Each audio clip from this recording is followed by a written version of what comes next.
अस्सलामुअलैकुम, उम्मीद है आप सब खैरियत से होंगे। अच्छा, आज हम देखेंगे कि जो हम अपनी प्रॉपर्टी सेल या परचेज़ करते हैं उसके ऊपर कितना टैक्स लगता है बायर को और कितना टैक्स लगता है सेलर को। ठीक है, जैसे कि आपको पता है कि हर वीडियो में जब भी मैं कोई भी वीडियो बनाता हूँ तो उससे पहले डॉक्यूमेंट्स तैयार करता हूँ जिसके अंदर बताता हूँ कि कैसे कैसे हम कौन कौन सा स्टेप परफॉर्म करेंगे। ठीक है, इसके अंदर मैं बताऊँगा कि हमने जो बायर है उसे कितना टैक्स लगता है और जो सेलर है उसे कितना टैक्स लगता है। मैं आपको पहले एक टैक्स कार्ड दिखा देता हूँ। टैक्स कार्ड ये टैक्स कार्ड है। ठीक है, इसके अंदर लिखा हुआ है जो परचेज़ करेगा इमूवेबल प्रॉपर्टी, यानी अगर किसी ने इमूवेबल प्रॉपर्टी परचेज़ की है, ठीक है, तो सेक्शन 236 के अंडर उसके ऊपर जो टैक्स लगेगा वो होगा। इनहेरिटेड की यानी गिफ्ट मिला है तो कोई ये टैक्स नहीं होगा, 2% या 7% टैक्स नहीं लगेगा। लेकिन अगर ये नॉर्मल परचेज़ है तो ये जो अगर तो फाइलर है तो 2% टैक्स लगेगा, और अगर नॉन फाइलर है तो 7% टैक्स लगेगा। ठीक है, इस साथ साथ मैं आपको इसकी एग्जांपल बताता हूँ कि कौन इसकी एग्जांपल आगे साथ क्या होगी। ठीक है, ये देखें, ये चीज़ ये आगे इसकी example tax on sale and purchase on property and capital gain. Tax on capital gain का टैक्स भी देखेंगे अगर कि हमने सेल कर दिया तो इसके ऊपर गेन के ऊपर टैक्स कितना होगा। ठीक है, अभी हमने ये पढ़ा है यहाँ पे के 236 के में देखें, एक सेकेंड, ये देखें, ये लिखा हुआ 236 के उसने कहा है कि अगर आपने नॉर्मल परचेज की है किसी बंदे से तो आपको 2% टैक्स लगेगा अगर आप फाइलर हैं, और 7% टैक्स लगेगा अभी अगर आप नॉन फाइलर हैं तो। ठीक है, मैंने यहाँ पे एक एग्जाम्पल बनाई है कि हमने परचेज प्राइस जो थी वो थी फॉर एग्जांपल ये 10 लाख थी। ठीक है, 10 लाख थी।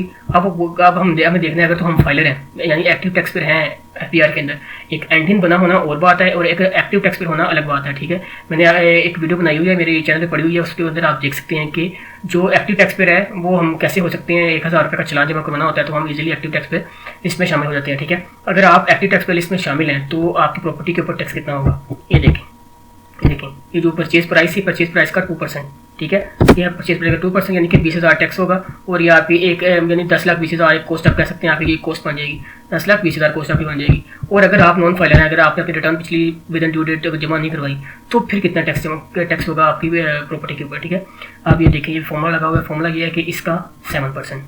ठीक है, समझ लगी, ये देखें, ये 2% और 7%। इनहेरिटेड गिफ्ट है तो फिर तो कोई मसला नहीं है ना। तो अगर ये 2% 7% और ये एडवांस टैक्स है। एडवांस टैक्स इसका मतलब है कि अभी जो आप ये 2% यानी 20,000 और 17,000 देंगे वो आप जब अपनी ईयर एंड के ऊपर अपनी रिटर्न फाइल करेंगे तो इसको आप क्लेम भी कर सकते हैं, ऐसा रिफंडेबल आके आप इसको वहाँ से जाके क्लेम भी कर सकते हैं। ठीक है, मैं आपको बता दूंगा वीडियो के लास्ट के अंदर कि कैसे वो किस टैब के अंदर हम इसको शो करेंगे और हमारा रिफंडेबल टैब के अंदर ये शो होने लग पड़ेगा। ठीक है, अब ये हो गया हमारा परचेज, यानी जो बायर है वो जो परचेज करेगा अंडर सेक्शन 236 के तहत जो परचेज करेगा उसके ऊपर कितना टैक्स लगता है, अगर फाइलर है तो कितना और अगर नॉन फाइलर है तो कितना। ठीक है, अब नीचे अगर हम आ जाते हैं तो अगर 236C आ गया, 236C होता है सेलर के ऊपर। यहाँ पे मैं लिख देता हूँ सेल प्राइस, लिख देता हूँ, ये देखिए सेल प्राइस लिख देता हूँ 10 लाख। ठीक है, अब ये सेल प्राइस मैंने 10 लाख लिखी है। अब मैं इसका बताता हूँ टैक्स कार्ड के ऊपर जाकर, ये देखा ना, ये परचेज ऑफ इमूवेबल प्रॉपर्टी था। अगर आपने ये रेट देखने हो तो ये लिखा हुआ है फर्स्ट शेड्यूल डिवीजन, ये लिखी हुई है पार्ट 4 लिखा हुआ है। ठीक है ना, आप जाके वहाँ से देख सकते हैं, सेम आपको ये वाले रेट वहाँ पे मिलेंगे। अब मैं ऊपर आ जाता हूँ, ये देखें sale and transfer and disposal of property, यानी जो बंदा सेल कर रहा है, यानी फर्स्ट करें मिस्टर ए है, मिस्टर बी है, मिस्टर ए जो सेल कर रहा है मिस्टर बी को, तो इसके अंदर जो मिस्टर बी है वो ये है जो बाय कर रहा है, और मिस्टर ए वो है जो सेल कर रहा है। मिस्टर बी जो बाय कर रहा है उसके ऊपर जो 10 लाख के ऊपर ये इस हिसाब से टैक्स लगेगा, और इसके अगर जो मिस्टर ए है जो सेल कर रहा है मिस्टर बी को उसके ऊपर टैक्स कितना लगेगा ये हम देख लेते हैं। ये देखें, इसके अंदर भी लिखा हुआ है कि अगर इनहेरिटेड है, गिफ्टेड है, नॉट एप्लीकेबल, कोई टैक्स नहीं होगा। लेकिन अगर दूसरी है, अदर केसेस है, तो 2% और 4% टैक्स लगेगा। उसके अंदर 2% और 7% था, और इसके अंदर 2% और 4% है। ठीक है, ये भी एडवांस टैक्स है, ये भी एडवांस टैक्स है। ये देखें, ये भी एडवांस टैक्स है। ये देखें यहाँ पे, ये देखिए सेल वैल्यू है हमारे पास 10 लाख। अगर हम फाइलर हैं तो कितना टैक्स लगना चाहिए, अगर हम फाइलर हैं तो 2% टैक्स लगना चाहिए हमें। ये देखिए मैंने फॉर्मूला लगाया होगा यहाँ पे, जब हम फाइलर है तो 2% टैक्स में लग जाएगा, और अगर हम नॉन फाइलर हैं, यानी ये देखिए हम नॉन फाइलर है तो हमें कितना टैक्स लगेगा, हमें 4% टैक्स लगेगा यहाँ पे। ये देखिए हमें यहाँ पे 4% टैक्स लग गया। समझ लगी है, बहुत ही ईजी था कि हमने बस सिर्फ ये देखना है कि अगर बायर है तो 2% और नॉन फाइलर है तो 7%। ठीक है, तो अगर हम सेलर है तो अगर फाइलर है तो 2% और अगर नॉन फाइलर है तो 4%। ठीक है, हमने ये सबसे पहले अपना देख लेना एक्टिव टैक्स पर इंक्वायरी, जिसके अंदर इसकी भी वीडियो पड़ी हुई है। एक्टिव टैक्स पर हम अपनी प्रोफाइल पे कैसे जाकर चेक कर सकते हैं कि हम एक्टिव हैं एफबीआर के अंदर या नहीं। जब आपको पता चल जाए कि आप एफबीआर में एक्टिव हैं कि नहीं तो उस हिसाब से आप अपना टैक्स यहाँ से निकाल सकते हैं, क्योंकि जब आपने कोई भी चीज़ परचेज करनी होती है तो उसके ऊपर आपको पता होना चाहिए कि जो हमें टैक्स लग रहा है वो बिल्कुल टैक्स सही है अभी, या हमें कोई बंदा ज़्यादा टैक्स तो नहीं लगा रहा। ठीक है, अब हमने ये देख लिया कि tax on sale and purchase of on property के ऊपर देख लिया जो कि एडवांस और एडजस्टमेंट टैक्स था। और अब हम देखते हैं कि अगर हम कैपिटल गेन के ऊपर हमें टैक्स लगता है तो टैक्स कितना होगा। ठीक है।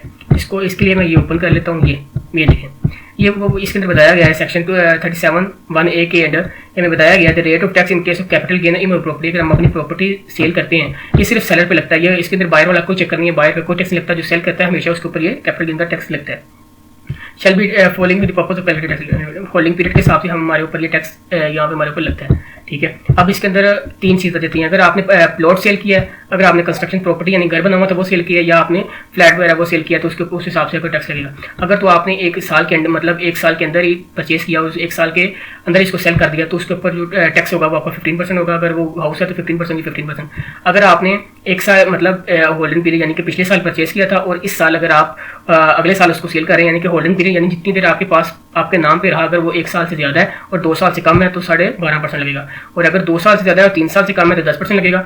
और अगर इस हिसाब से देखें ये सारे रेट नीचे आए जा रहे हैं अगर जहाँ तक होगा। लेकिन अगर आपके पास अगर आपने 6 साल यानी 6 साल तक अगर होल्डिंग पीरियड आपके पास रहा, ठीक है, अगर होल्डिंग पीरियड आपके पास 6 साल रहा उसका ओपन प्लॉट का तो 0% टैक्स है। और अगर होल्डिंग पीरियड आपके पास 4 साल रहा कंस्ट्रक्टेड यानी हाउस का तो उसके ऊपर 5% टैक्स है, उसके आगे कोई टैक्स नहीं है, 0 टैक्स है, ठीक है।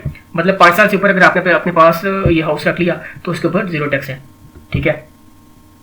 ये देख लेते हैं हम इधर, ये देखें, ये एक एग्जांपल के अंदर देखते हैं। ये मैं आपको ये टैक्स ईयर मैं आपको टैक्स ईयर 2023 के बारे में बता रहा हूँ आपको, ठीक है ना। ये टैक्स ईयर 2023 में जो रूल्स हैं जो रेट्स हैं वो मैं आपको बता रहा हूँ, ठीक है। अब हम आते हैं नीचे, ये मैंने एग्जांपल बनाई है कैपिटल गेन के ऊपर जो टैक्स लगता है उसकी, ठीक है। यहाँ पे क्या है कि mister Umaid has deposit of him property open plot after holding. ये कह रहा है कि एक मिस्टर उमैद के पास एक प्लॉट था, वो प्रॉपर्टी थी, ओपन प्लॉट था जिसकी होल्डिंग पीरियड था 2.5 ईयर, ठीक है। इट वाज परचेज, ये आ गया हमारे पास कि उसने जब परचेज किया था तो इसकी कॉस्ट थी 1 लाख, यानी उसके 1 लाख के अंदर इसको परचेज किया था। और अब वो उसे सेल कर रहा है 1.5 लाख के अंदर, यानी कि वो 50,000 का मुनाफा ले रहा है इसके अंदर से, ठीक है। अब हमने नीचे यहाँ पे आकर देखना है कि देखें अब जो सेल कर रहा है वो तो 1.5 लाख का है, उसने जब परचेज किया था उसकी कॉस्ट कितनी थी 1 लाख। 1 लाख पे जो गेन आया जो हमारे पास आ गया 50,000। 50,000 पे टैक्स है 10% जो कि 5,000 रुपया हमारा बनता है जो हमने FBR को पे करना है, ठीक है। ये हम देखते हैं कि ये गेन के ऊपर जो टैक्स है वो कैसे आता है, मतलब 10% ये कहाँ से आया है, ये चेक करें। ये देखें अगर उसने कहा था, ये देखिए हमारा होल्डिंग पीरियड था 2.5 ईयर्स, ये हम यहाँ पे आ गए, ये देखें होल्डिंग पीरियड 2.5 ईयर्स तो 10%। ये देखें होल्डिंग पीरियड सीड्स 2 ईयर्स यानी 2 साल से ज़्यादा और 3 साल से कम, यानी 2 साल से ज़्यादा और 3 साल से कम, यानी 2 मतलब -3 ऐसे कर लें, मतलब 2 साल से ज़्यादा 3 साल से कम, यानी कि हमारा 2.5 साल बन रहा है, 2.5 साल इसके अंदर आ रहा है। तो इसलिए हमारा ओपन प्लॉट था, देखिए ओपन प्लॉट, यहाँ पे भी ओपन प्लॉट लिखा हुआ है, ये देखिए ओपन प्लॉट लिखा हुआ ओपन प्लॉट, ये ओपन प्लॉट था, इसी वजह से यहाँ पे हमारा 10% यहाँ पे हमने उसका रेट लगा दिया। अगर फर्स्ट करें मैं आपको बताता हूँ, अगर फर्स्ट करें यहाँ पे मैं कह देता हूँ यहाँ पे था कंस्ट्रक्टेड प्लॉट था, कंस्ट्रक्टेड प्लॉट, ठीक है। कंस्ट्रक्टेड प्लॉट था यहाँ पे, देखिए कंस्ट्रक्टेड प्लॉट था तो होल्डिंग पीरियड तो ये था, फिर 7.5% हमें टैक्स लगाना था जो कि हमारा बन जाना था तकरीबन